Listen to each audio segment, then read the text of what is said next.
Hi friends, today we will learn about molecular basis of muscle contraction. So in muscle contraction, we have four main proteins which are involved.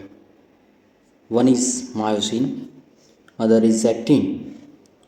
Other than these two are troponin and tropomyosin. These four proteins act together and provide the muscle contraction.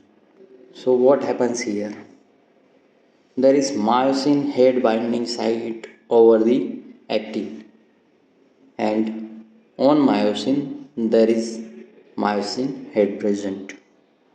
Between the actin and myosin there is troponin tropomyosin complex which inhibit the binding of the myosin head binding site to the myosin head. सो हम क्या करेंगे जिससे ये बीच में troponin tropomyosin complex है वो दूर हो जाए? तो उसके लिए पिक्चर में आता है कैल्शियम.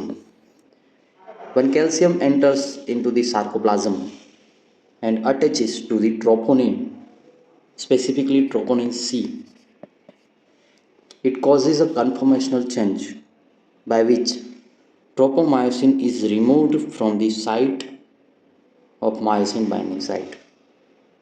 इससे क्या होता है?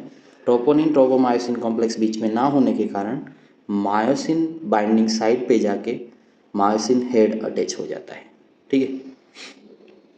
And due to breakdown of ATP into ADP and inorganic phosphate, there is stored energy which are present in the unit. उसकी वजह से परपेंडिकुलरली जब प्लेस होता है हेड तो उसे हम कॉक्ड हेड बोलते हैं. This head tilts toward the centre of the myosin और उसके साथ ही एक्टिन भी मूव होता है towards the centre of the myosin. तो इससे क्या होता है? पावर स्ट्रोक जनरेट होता है. मतलब एक्टिन पुश होता है टुवर्ड द सेंटर और इसी प्रोसेस में ये जो एडीपी और इनऑर्गेनिक फॉस्फेट है वो रिलीज होते हैं. ठीक है. उसके बाद क्या होता है? तो नया एटीपी आता है जो एटीपी बाइंडिंग साइट पे अटैच होता है एंड फिर से वही प्रोसेस रिपीट होती है. In the presence of ATPase enzyme present in the head of the myosin, ATP is converted into ADP and inorganic phosphate. और फिर से क्या हुआ? एनर्जी रिलीज हुई. वो एनर्जी कहाँ पे स्टोर हुई? इस यूनिट में. और फिर से कॉक्ड हेड बना. ये कॉक्ड हेड दोबारा से नई मायोसिन हेड बाइंडिंग साइट पे जाके अटैच हुआ और उसके कारण फिर से पावर स्ट्रोक के थ्रू रिजर्व्ड एनर्जी है उसका यूज़ हुआ और फिर से एक्टिन मायोसिन के सेंटर की ओर पुश हुआ. इस तरह से हम देखें तो सार्कोमियर में एम लाइन की ओर धीरे धीरे एक्टिन फिलामेंट्स मूव होते हैं दोनों तरफ से और पूरा सार्कोमियर छोटा होता चला जाता है. ठीक है.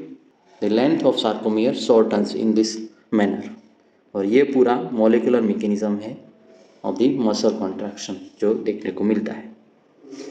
वंस अगेन सबसे पहले क्या होता है? कैल्शियम एंटर करता है सार्कोप्लाज्म में. कैल्शियम एंटर करता है, कन्फर्मेशनल चेंज होता है, ट्रोपोनिन ट्रोपोमायोसिन कॉम्प्लेक्स होता है वो रिमूव होता है और मायोसिन बाइंडिंग साइट ओपन होती है. उधर जाके मायोसिन हेड अटैच होता है.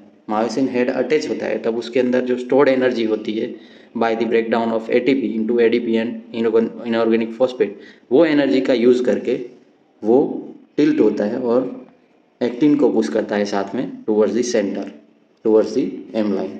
उससे क्या होगा? एक्टिन नज़दीक जाएगा तो शॉर्टन होगा पूरा लेंथ ऑफ सार्कोमियर. उसके बाद न्यू एटीपी बाइंड होगा एटीपी बाइंडिंग साइट पे और फिर से एटीपीएस की मदद से एटीपी का एडीपी और इनऑर्गेनिक फॉस्फेट में कन्वर्जन होगा और उससे जो एनर्जी मिलेगी वो दोबारा पावर स्ट्रोक के लिए यूज होगी. ठीक है. This is how the whole process of muscle contraction happens in the sarcomere.